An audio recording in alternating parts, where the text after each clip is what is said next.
Princess and the Wizard by Julia Donaldson. This book was illustrated by Lydia Monks. It was Princess Eliza's birthday. She was just blowing out the 7 candles on her cake when a wicked wizard flew down the chimney and into the room. "Why didn't you invite me to your party?" he thundered. "Well, because wicked wizards like turning people to stone," replied Princess Eliza. "So they do," said the wizard, and with a flick of his bony fingers he turned the king, the queen, and all the party guests into stone. Then he laughed a horrible laugh and said to Princess Eliza, "They like capturing princesses too." Just then there was a whirring of wings, and in through the window flew the princess's fairy godmother. She was late for the party. When she saw what had happened, she waved her wand and said, "The princess may try 7 times to escape by changing her colour and changing her shape." The wizard just laughed his horrible laugh and said, "Changing her colour and changing her shape will never help Princess Eliza escape." Then he snapped his bony fingers again and turned the fairy godmother to stone. The wizard whisked the princess up the chimney and carried her away to his tall, dark castle. He locked her into the cellar where she cried herself to sleep. The next day was Monday. The wizard unlocked the cellar door. He was holding a big red book which contained all his magic. "This is your first chance to escape," he said. "I shall count to 100 and then I shall come and find you." Then he opened his book, closed his eyes and began to count. Princess Eliza ran outside. The moat of her castle shone blue under the blue sky. She jumped into the water and turned herself into a fish. 98, 99, 100.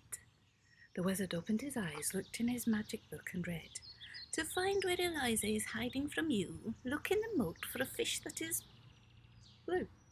He fished Eliza out of the moat and took her to his kitchen, which was full of blue plates and pots and pans, and they were all covered in horrible dried up food. "So you like blue, do you?" he said.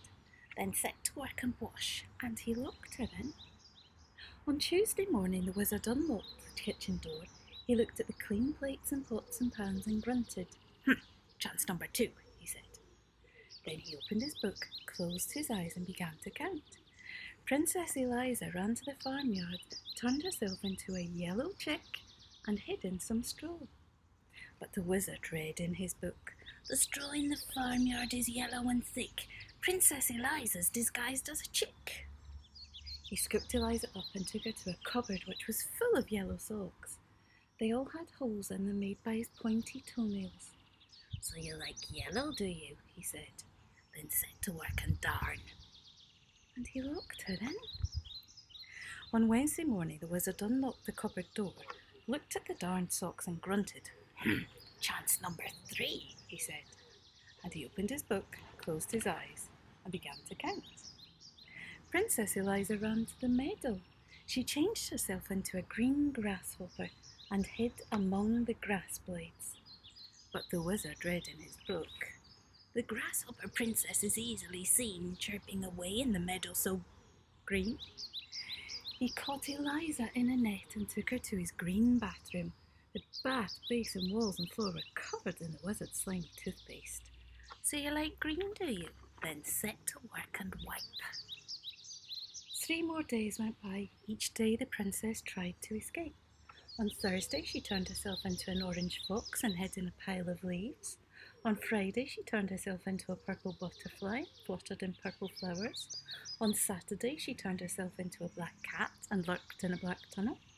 But each time the wizard found her and gave her yet more work to do. On Sunday morning the wizard came onto the roof where Eliza had been scrubbing sooty chimney pots.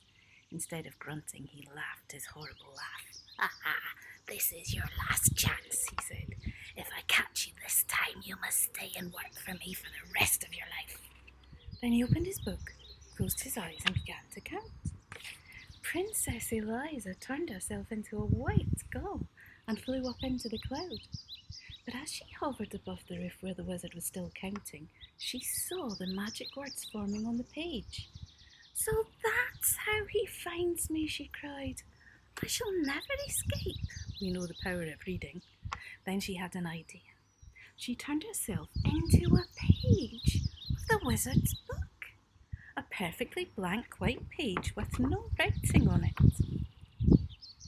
98, 99, 100. The wizard finished counting and began to read his book. The princess turned into a bird in the sky. She hid in a cloud, then she had one more try. That was the end of the page. There was no more. The next page in his book was blank and white. He flew into a rage. "You stupid book," he shouted. Oh dear.